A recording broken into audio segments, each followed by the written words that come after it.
Good morning, everyone. We are ready to start the second session in the boardroom. First of all, let me say thanks to Eleni Antoniadou. Did I pronounce it? Yes. Okay, Antoniadou. So, welcome her for her presentation. Let me introduce her. Eleni is a multidisciplinary researcher in the fields of regenerative medicine and bioastronautics with a focus on the development of stem cell-based artificial organs as an alternative therapeutic pathway for transplantations. She is an advocate for the victims of the illegal organ trafficking and leads volunteer medical missions in Latin America. She is the president of the European Health Parliament, where they introduce policy recommendations and outline a blueprint for disruptive technologies in the European healthcare systems. Eleni has conducted clinical trials in multiple biotech companies and hospitals in the US and in the UK, and performed experimental research for NASA Mars Exploration Lab and the European Astronaut Center. She has been recognized as a young global leader by the World Economic Forum, a global leader by the Thalberg Foundation, listed in the 30 under 30 USA Forbes, the BBC 100 Most Powerful Women, the 4 under 40 European Young Leaders, the 50 for the Future by the ITF USA, and selected as a USA Cartier Laureate, and is the recipient of the International Giuseppe Schiacca Award for Science. Antoniadou has been voted the Woman of the Year for the United Kingdom in 2013 and the Woman of the Year in Science for Greece in 2017. I don't know when you have done all of that, but you will tell us a little bit now.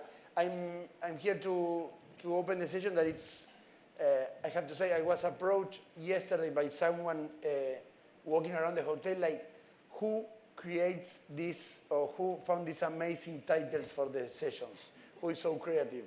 And this is a little bit about that. I'm introducing disruptive innovation and creative destruction. So all over to you, and thank you again for being here with us. Thank you for having me. It's a great honor to be for the first time in the forum. Today I will talk to you about disruptive innovation and creative destruction with a focus at the end on medicine, because this is my background. I will start saying that the times that we are living today are very turbulent. If you watch the news today, there are mass shootings, there are wars, there are deadly incurable diseases, cancers, environmental destruction, mistrust in politicians, fake news, and social frustration for every problem that is keeping us behind. Our failure to appreciate the value of alliances among countries, the value of collaboration, to create novel ideas, to join forces, to join our voices so that we can solve big problems, as well as our occasional disparagement of the value of knowledge and the value of education, is actually self-defeating. Some of you may argue today that we should be disappointed, or we should be scared or angry. And some of you might say that, why should we bother, right? We are in the elite of the world. Every single person who is here today is one of the privileged few. So my talk today is not about the unspeakable tragedies of the world and all the problems that we're facing. It's about seeing the bigger picture of how constructive, positive change is made, of how we can manufacture opportunities, of how we can create disruptive innovation, and what type of creative destruction can lead to a better future for all of us. And this can only happen if we are inclusive. So the top 10 problems, and this is the last time that I'm going to talk about the problems of the world, as you can see, as they have been voted by the youth in Europe, are ranging from cancer to wars and human ignorance even. This creates something of a challenge for us. But we're not so naive as to think that there wouldn't be bumps along the way to progress. Some of those will be big bumps. There would be wars, disasters, economic meltdowns. And I'm coming from a country like Greece that has a major economic crisis. And most people from the youth are feeling hopeless. The concept of growth may seem far off, especially in places like the ones that I'm coming from. But progress, no matter how small, continues through the good times and through the bad times. So the question is now, should we really waste our time working on innovation?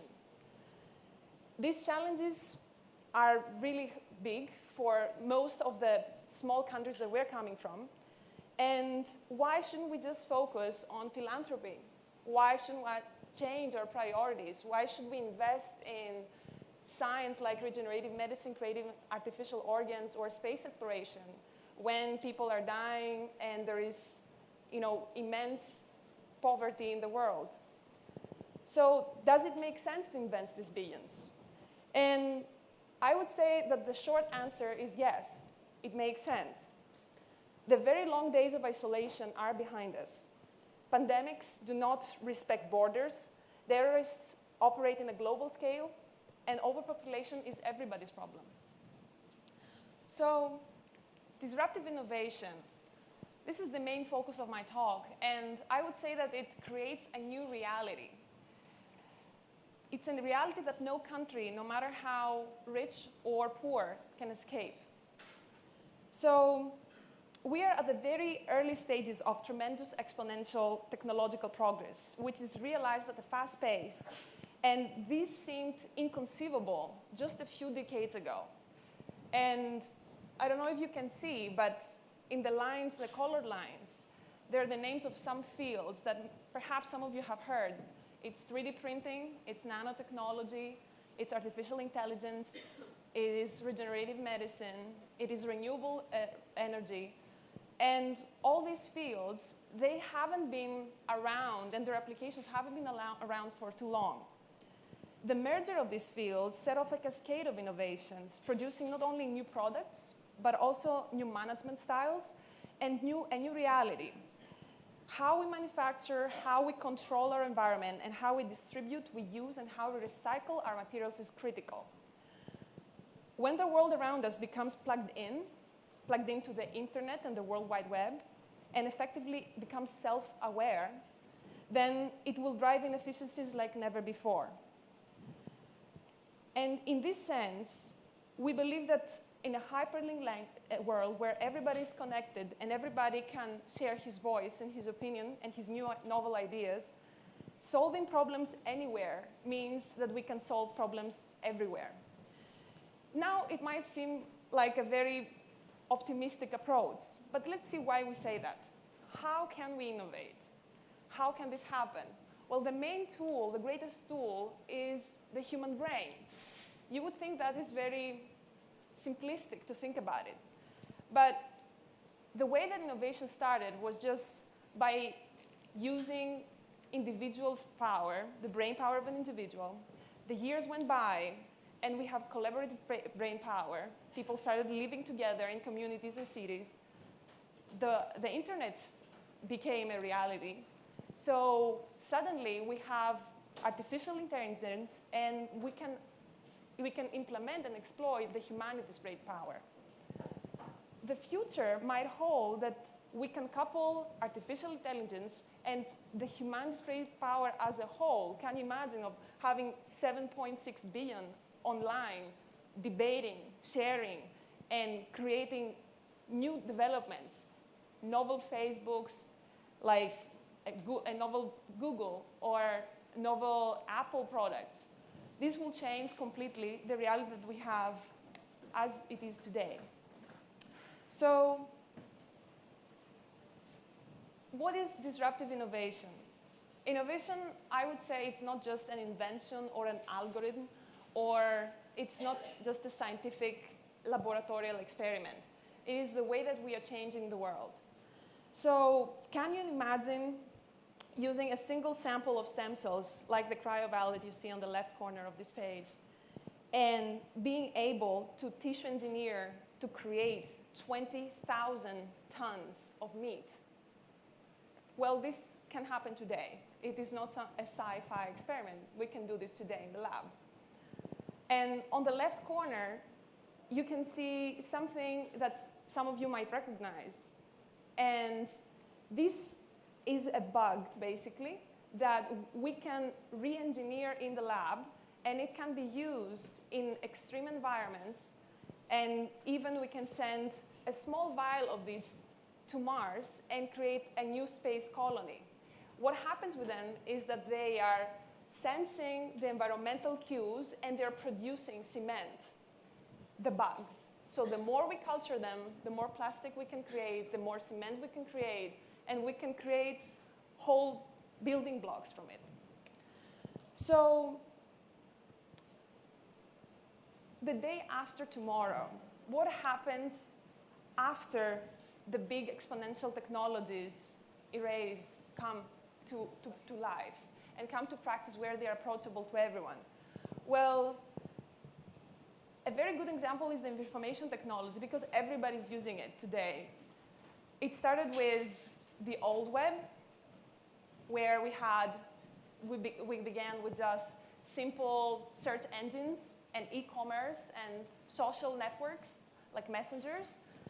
And then we moved on to mobile and the Internet of Things, where this is what we have today, is mobile applications and smart wearables.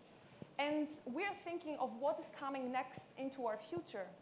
And a lot of us believe that this will be the Internet of Beings. And this is a combination of a biological digital footprint. What could that be? This could be that each and every one of you could have your gene characterized and identified. You could have all of your diseases or potential precursor disease that will come in the future in a database. This could mean that you can have enhancers like implants, brain implants, or enhancers for memory, for example, or for sense, and like having biosensors, or having smart wearables that even today, they start to be applied in many different sectors.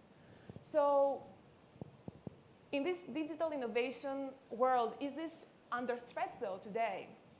And I'm asking this because all of these applications that we as scientists are envisioning, they are wonderful as they are if we're thinking of their positive applications, but they come with a price.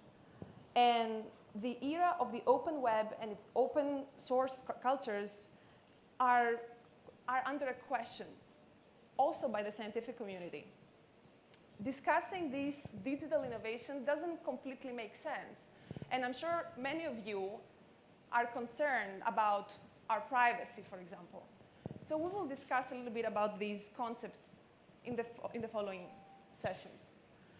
But before that, I would like to introduce to you creative destruction. Many of you might be thinking, what is creative destruction? This is such a paradox. So creative destruction is trying basically to capture a very simple idea. It is innovation that is transforming the economy and society. How does this happen? Well, the problem with this concept is that it explains things after they have happened. And it does not offer an analytic way of why these disruptive behaviors happen within the marketplace and within society. As you see in the pictures, you probably recognize, most of you here because we're older, a lot of the instruments that the guy on the left side is having. He has walkie-talkies and a fax machine and old monitors. All of these things do not exist anymore. They are completely out of the market. And today, all of these devices that you can see laid in front of him and on him, we just have them on our iPhone. It's just in our pocket. And I think a very interesting also example is Henry Ford. As you know, he has created the first car. And he said that if I had asked people, his customers, what they wanted, they would have said faster horses. And the past 50 years, especially this field, has been tremendously disrupted. We have not just cars, we have now electric cars from Tesla. We have flying cars that are in prototypes. And a lot of people are thinking, what is the next step from flying cars? Could it be having flying spacecrafts that are also cars, so that we can do parabolic flights and not just flights over the environment of Earth. So this is a question, again, for where are the boundaries of this disruptive innovation and how does it affect the economy as well from its country. So markets themselves cannot have an epistemic state because they don't exist as a separate entity, but as processes. So it follows from this that it's extremely difficult, if not impossible, to predict what is the next disruptive innovation, what is the field that is going to be completely disrupted. And in my head, I'm also thinking of Amazon as an example, which is a company that started with selling books. And one day they said, oh, maybe we can use drones, and everybody laughed. But today, everybody has a drone. All the kids have a drone. So it is another example of how things are changing really fast. And a very easy example as well is robotics. So after the information field, a paradigm shift in productivity, especially in countries that are basing their economy on productivity, is the way that automation and robotics have intertwined. And what started as a natural extension of automation 60 years ago has now spawned numerous new vertical markets. So robotics will render labor a far less significant component of overall production costs, which is something that countries like China are basing their economy today. This will allow more expansion and making it completely independent of geolocation. So the manufacturing is not going to be anymore a problem. We will be able to 3D print anything, anywhere, one layer at a time, and we will be able to automate with robotic systems anything in much cheaper pace than before. So robots will enter every aspect of our life. And I'm sure that some of you are recognizing the NASA robot on the left, Sophia robot that is a citizen in this country, in the middle. And you're thinking, well, they're not doing that well. They haven't achieved much, right? If we would grade them, we would say they didn't pass the class. But we don't see all the advancements of this field just yet.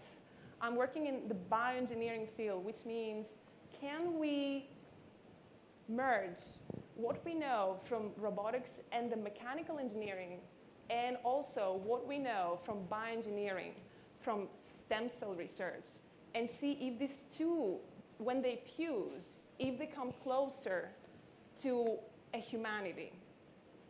And many of you would think, oh, this is something we will not experience in our lifetime. Well, let me tell you, the first robotic hand that can sense, that has infused neurons and can sense, can feel, has happened in 2017. It's a reality. It exists in the lab. And there are many different other biohybrid robots that they're using different types of cells from mostly animal sources, from rats, from different in vivo animals. And they are able to have some small functionality. It could be by rendering their function, their movements with light, or different type of functions like contractility, for example.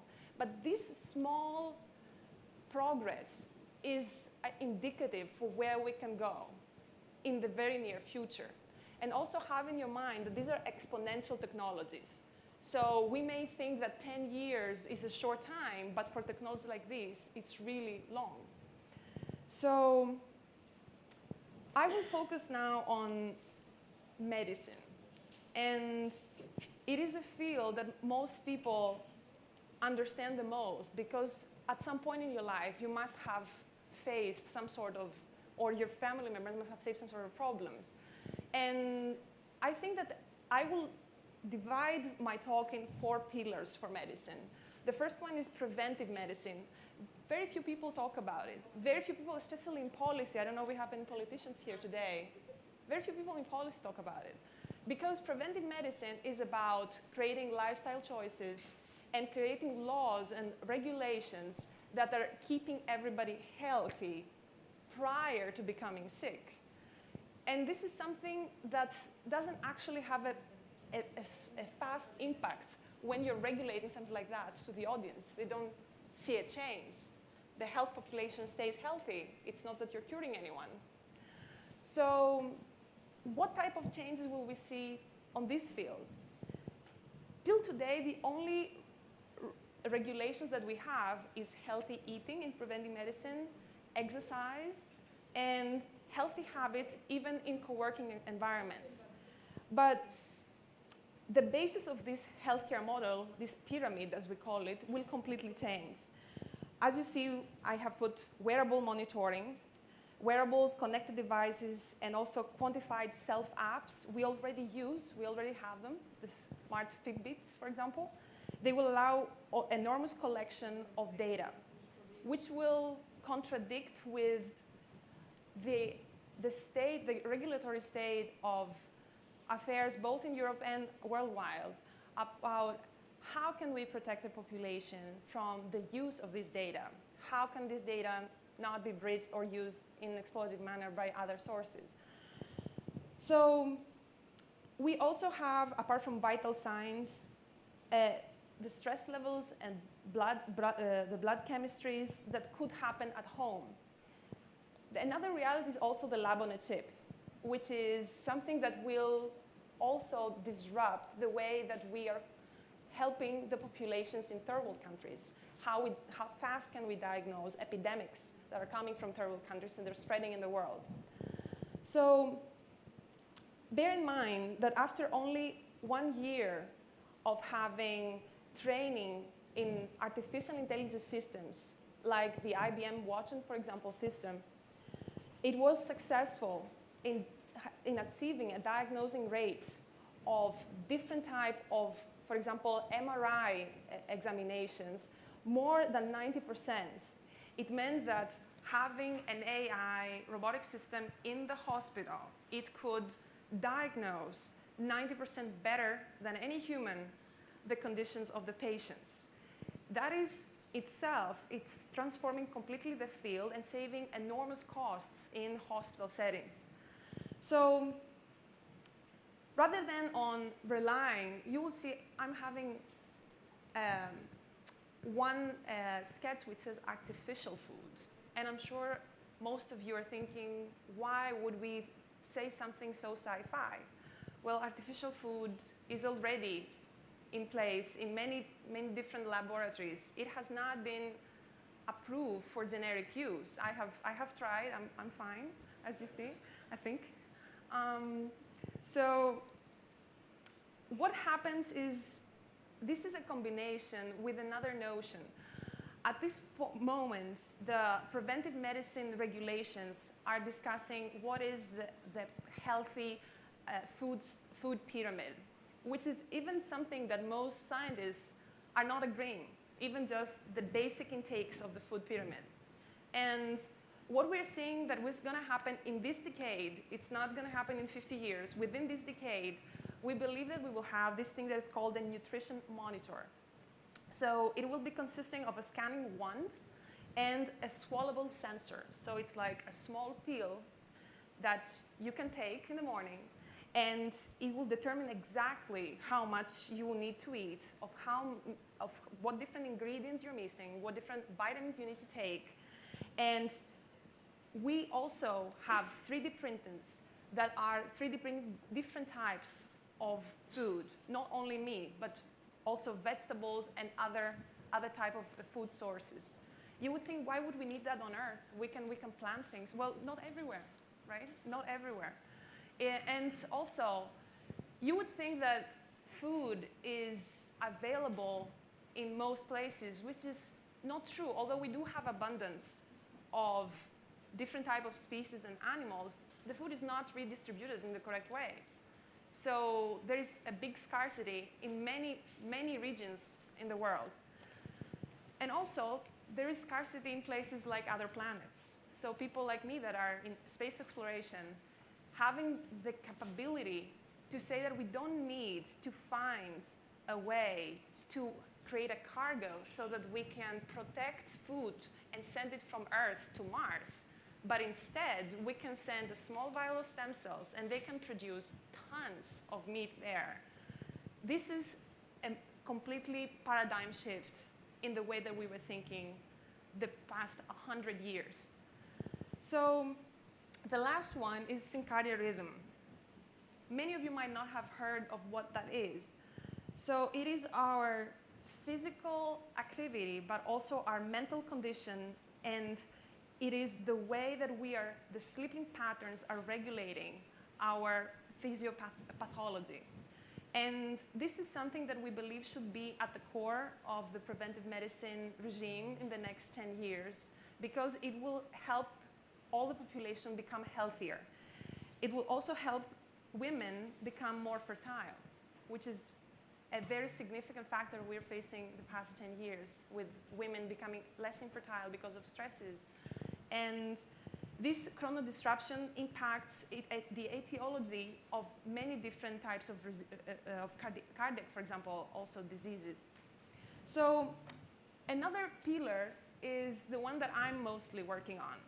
It's on artificial organs and tissue engineering. Why would we need artificial organs? We can have real organs, right? Well, today there are more than 120,000 patients that are registered to receive an organ, and only 25,000 organs are available. And mind you that there is a very complicated process to create the histocompatibility between which patient is capable of receiving an organ. And you might be thinking, well, still, somebody can wait a little bit in the hospital till he receives a transplant.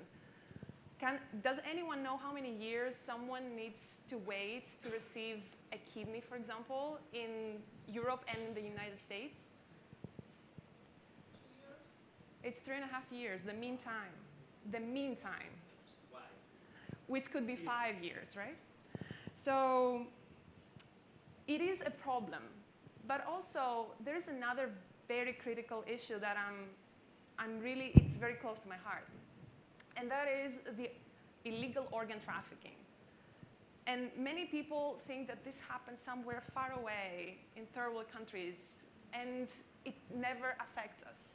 Well, the initial crime may be happening in Latin America, it's happening in China, it's happening in Libya, it's happening in many different parts of the world.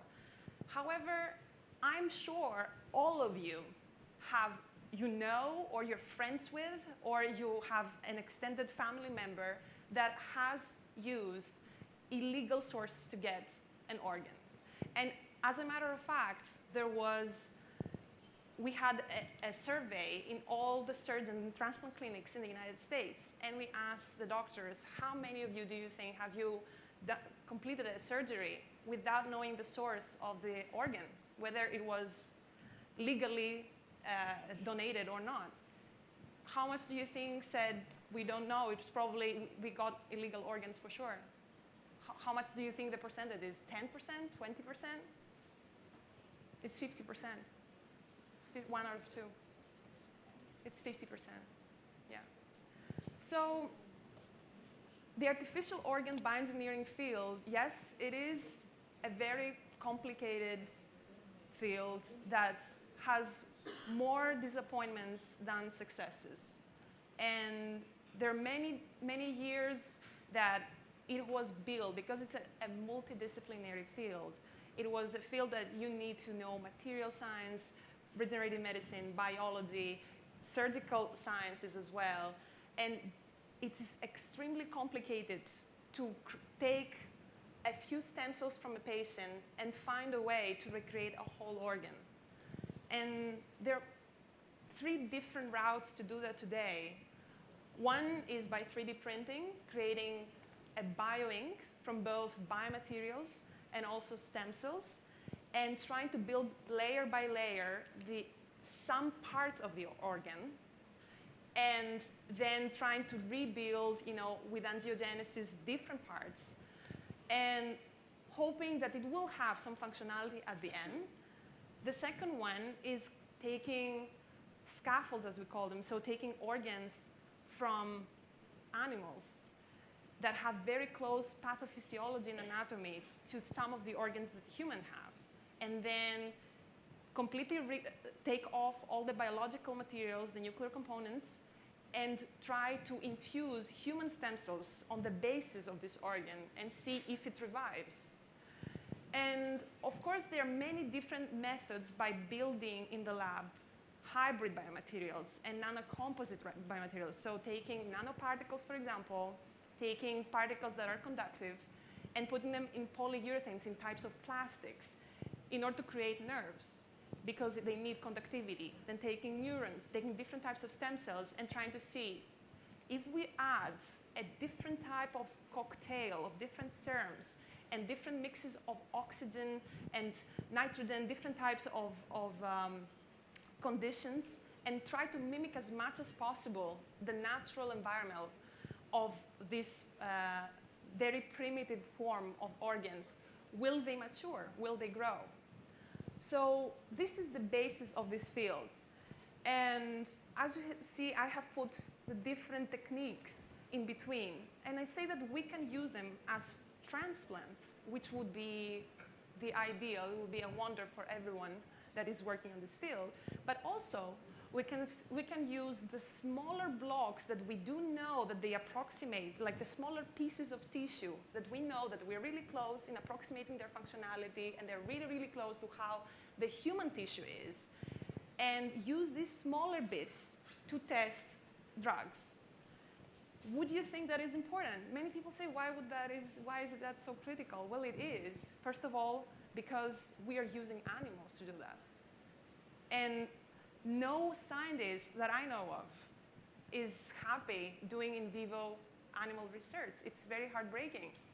But we have to, because we have to make sure that the safety and the efficacy of the drugs are right for people.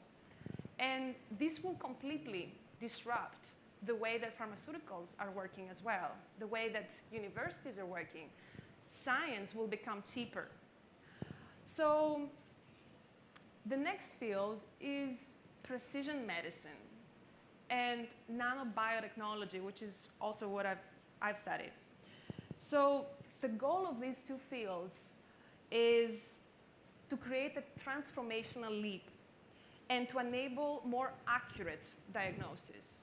When we say precision medicine, is having this concept of, instead of cutting away a whole forest, making sure that if there is one tree that is creating a problem, taking that tree out. That's the concept. And precision medicine aspires to improve the health outcomes quickly and broadly, and also have a merging effect with collaborative fields, and that is also the big data and epigenetics. So the patients of the future will have ubiquitous monitoring and early detection of anomalies and cancers. And this could be with the use of biobots, for example, and the use of nanocarriers that are going to circulate within the bloodstream. So what we were thinking that is possible is to create something really, really small that can be injected into the blood, and that it could have attached particular drugs that could only target the cancer cells instead of the healthy ones. So precision medicine will be layering different kinds of biological, environmental, behavioral, and epigenetic data for individuals, and then computationally identify what are the disease links. And it's also an interesting point to point out that the cost of a genome sequencing, many of you might have heard about it the past few years, has plummeted 100,000 times fold. So from 100 million, which was the case a few years back in 2001, it is now $1,000, from 100 million to $1,000. So this shows the potential of this field, that it can be accessible, it can be affordable. So the final one is gene editing. This is something that some of you may have heard the past maybe 5 years. It has been ongoing in the labs, but I think that the lay public have heard of it fairly recently. So the development of genome editing technology is revolutionizing the study of the genes, how they function, and the potential of a new class of therapeutics. So here you can see the three technologies that are transforming the way that we can edit particular genes that have an anomaly and remove them and then incorporate other ones that are healthy.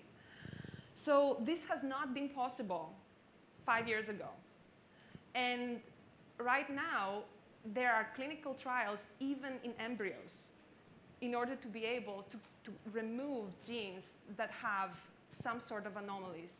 Ideally, we hope that this could even be implemented in cases of Down syndrome, in cases of anomalies that we could even foresee during the pregnancy, removing some stem cells, re-engineer them in the lab, and transplanting them back in the fetus, and then see whether it is born as a healthy child. This, as you understand, it will change completely the way that the medical doctors are working today and the way that we understand medicine as a whole, as a field. So I'm sure many of you are thinking, it is good to think of all the disruptive innovations only in their positive light. But there are a lot of bioethics and biopolitics around innovation. The future of healthcare holds unprecedented opportunity for sure, for both the younger generation and even for us because of its fast pace. But it's high time we leave the isolation days behind us and that we try to synergistically regulate ahead of innovation and not behind. It's time also to think, what are the possible side effects? For example, what are the worst case scenarios? How can we prevent wearable devices from being hacked? In an era of augmented reality, for example, we can have, even today, augmented reality contact lenses. How can we prevent ubiquitous information and big data from being pervasive and being defended or used by other authorities? And what is the framework that we will put in place to prevent negative side effects? For example, if in the future patients Google their symptoms, they scan themselves, they are doing a blood test at home, or they're doing a lab on a chip, for example, application, and they have their own diagnosis at their own stake without wanting to even consult a doctor, a professional. How do we prepare society for a time when financial differences between population could lead to biological differences?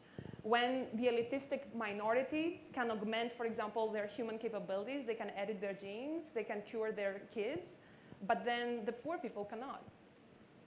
How can we prevent biobots from controlling not only our health by being in our bloodstream, for example, but also our lives, from being used as a weapon, for example, instead of as a therapeutic tool?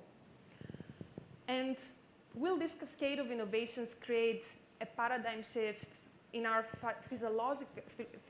philosophical direction of human life? In the past century, we engaged in space exploration in an attempt to find other worlds similar to Earth. And will we try to also in the future genetically engineer humans who are designed to survive in other environments? And this is a very controversial topic, of course. If we cannot find another Earth, can we engineer people that can survive in the other planets instead?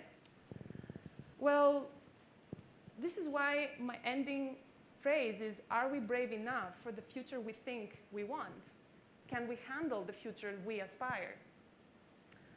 In this modern age of cynicism, many of us bristle in the face of such a proclamation. But elements of this transformation are already underway. So prosperity for all is actually within our grasp. Only if we don't just fight for what is needed for our personal well-being, but for what's possible for everyone, injecting a generous amount of transparency, of ethics, and compassion in this process. So what is the lessons? What is the take-home lesson from disruptive innovation? What do we get from it? Overall, no matter whether it is in medicine or in robotics or in renewable energy, well, I would say that we have to hope not for what's feasible, not for what is feasible today for us, but for what is possible, for what it might be needed in the future for everyone. Work not for the best that you think you can do, but for all that should be done. Here, in Africa, in Asia, in Middle East. Fight, and I will have to insist on this, fight for the rights of the many over the privileges of the very few. And finally, because we're in the education forum, be what your education tells you you can be, the best. Thank you so much. Thank you very much. We start open for questions. We have a couple of minutes. There will be a microphone. They can hear you. Very interesting talk, and we're really privileged to have you amongst our midst today. It's absolutely mind-blowing. Now, just in context of this whole education summit at the forum, and being a parent of two girls, 13 and 12, what are your views in terms of exposure, current exposure to students in school when you're talking about in 12 years' time, in 2030, just being out there on the horizon, and you seem to know of all the developments happening in the world, but what I can kind of imagine is there's only like a 1% of student exposure or people who are privy to this kind of science. What do you think should now start happening, because 12 years is just around the corner, in terms of exposing our students of the current now in this kind of engineering field and in this kind of disruptive innovations? Because I personally feel it's not happening enough. I would like to learn the views of others over here as well. I agree with you, first of all. Thank you for your question. I think everything starts with creating access. The primary field that disruptive innovation is happening is definitely information technology. It is the Internet of Things, and mobile apps. This is something that it is possible for us with the current technology to spread it around the globe. And if it weren't for a few mishaps last year, for example, where Zuckerberg tried to create satellites so that internet is spread over Africa, this would be already a reality.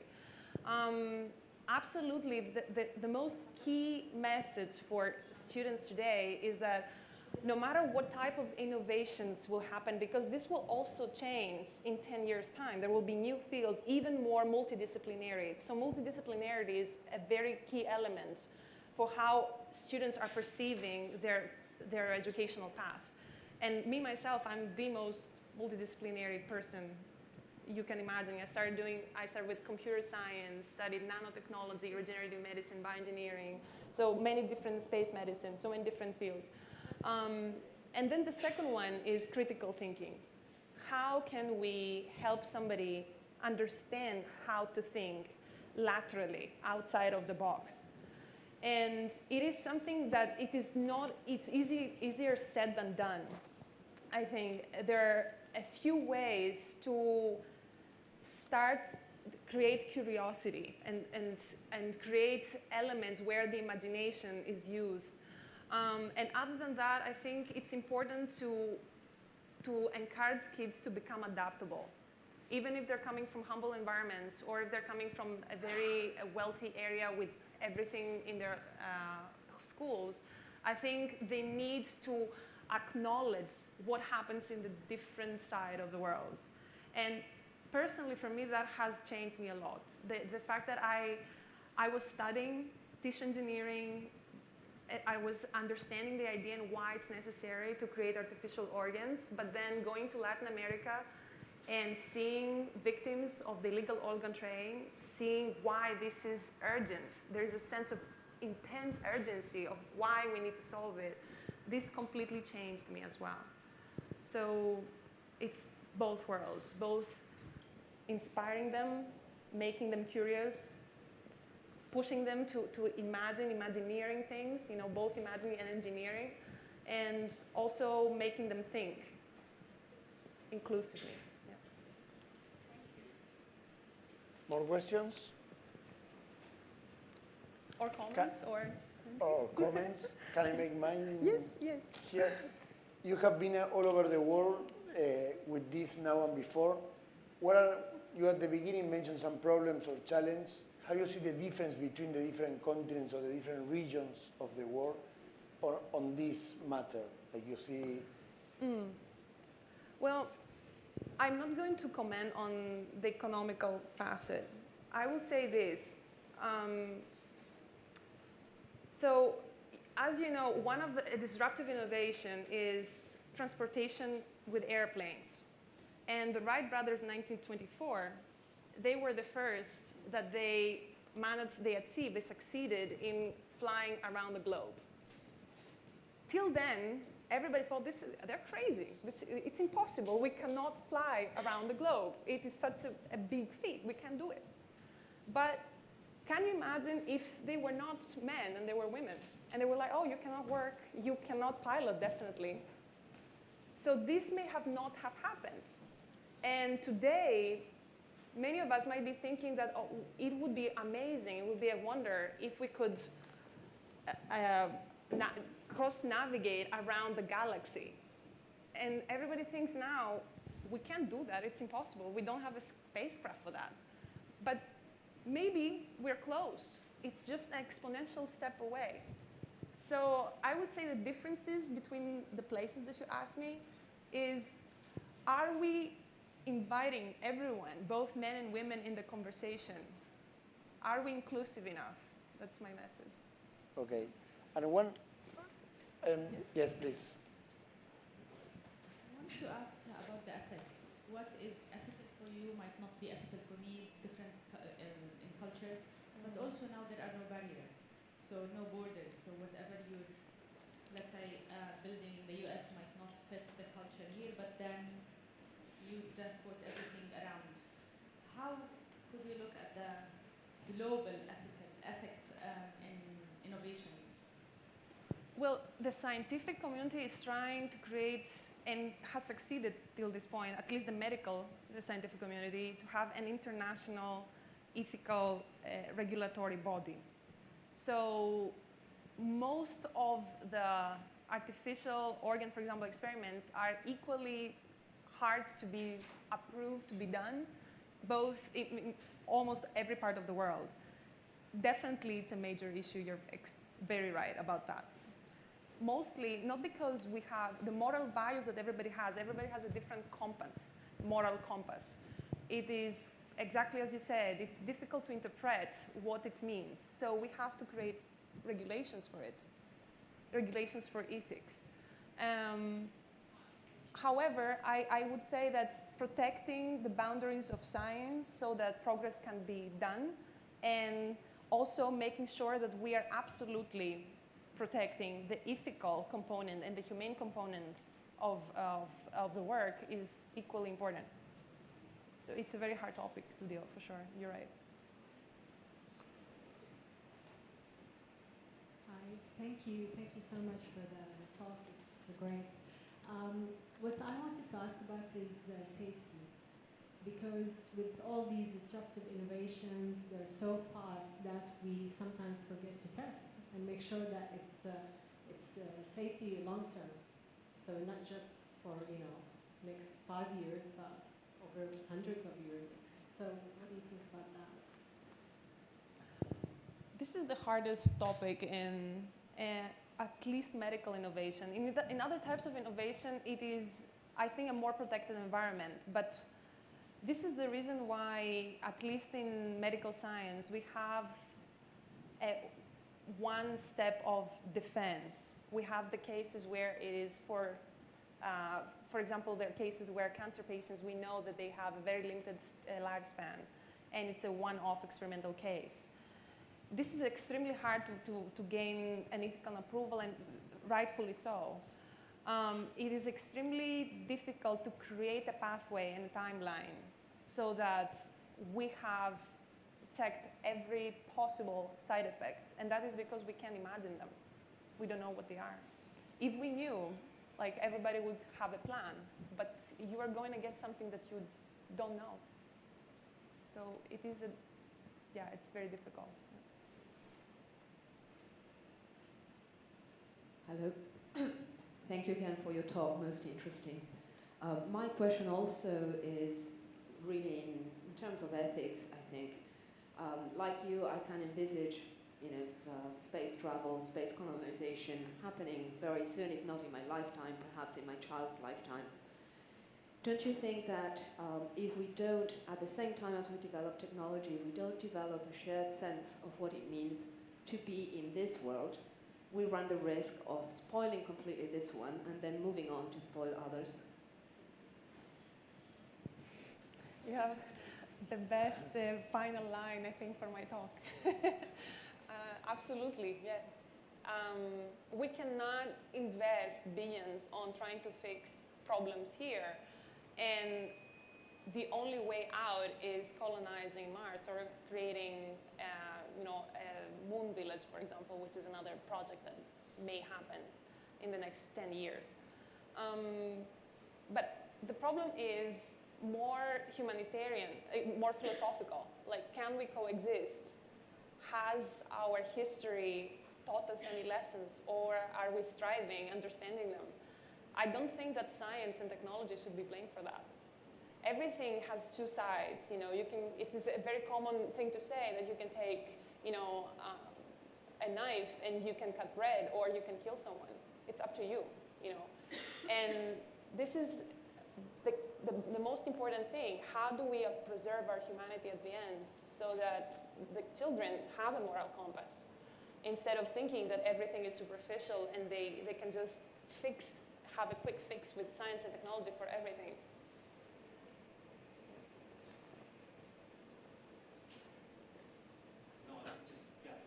One of the things that I thought was most stimulating amongst the mass is the pluridisciplinary aspect of the associative fields, really, but also in terms of reality, augmented reality, mixed reality, but also what you just mentioned about going to South America, Brazil, and that reality. So in the pluridisciplinarity of the realities of our studies, we still have that. So you're talking about the ethics, which I think is actually an evident point. Does this have to be recorded? Okay. So what really inspires me in terms of teaching people is to actually do more than just transmit information. It's a question of an approach. Your approach is incredibly sophisticated, but very, very grounded at the same time. So we need to get to the teachers as opposed to just the students of 2030. And if we don't get to the people that are now transmitting the culture of approach, we're going to create a divide that is exponentially linked to the technology. We're going to lose our societies, and that's where our ethics are seated, is in our societies. So I would vote that we get to our teachers as quick as possible, rather than it gets cheap enough to sell it to these guys. Reach out, otherwise the society that you're even looking for an economic forum is going to be a moot point. Down to food as a foodstuff, nutrition versus foodstuffs. Wow. That's a big deal in terms of our ecologies, in terms of our economies, and the entire concept of consumer society, consuming a perishable. The planet is a perishable. Our humanities is a perishable, and so is our society. So in our development, pluridisciplinary approach, we need to get to the people that are here now before we get to 2030 in 12 years. And I'd love to see that. And you would amazingly inspiring. Thank you, you too. I wanted to congratulate you when you talk. But I absolutely agree. The teachers are the cornerstone of our society. We're going to create a split, and it's happening so quick. That split is amazingly detrimental to our society, which is the terrain of your development. Yeah. Even if you transport it to Mars, which I probably won't go to. I'd rather go to South America. Thank you for your comment, though. Okay, we're almost there. Last question for you to close this amazing session. What motivates you every day to continue growing on these many challenges that you have ahead? One personal comment to inspire us for the future. Personal comment. Well, I think it's a battle every day. But I would say that it is very hard to accept a reality where you know that you're putting yourself in a job that every single day you will fail. And perhaps, maybe, one day in your life, you will succeed in something. Maybe one day. And if you make it that one day, everything, all the pain, all the disappointment before that will be justified. But I think that overall what motivates me is that even if you don't create a big discovery, but you are helping either people, or creating a small contribution in a field so that the later generations will go back to the same problem. And because you have contributed and layer after layer and after layer of knowledge, now it's so much easier within somebody's lifetime to understand a problem so that it can be solved. For me, that is what is actually significant for every scientist to do and understand. That maybe I'm not going to be that genius that's going to solve a big problem, but my contributions might help somebody else make that click and that eureka moment. So I hope that you also, as teachers, help your students understanding that it's possible for them to become that one person. It is just a matter of perseverance, of going every single day, even if every day you're getting disappointments in your job, continuing. Amazing. Thank you very much.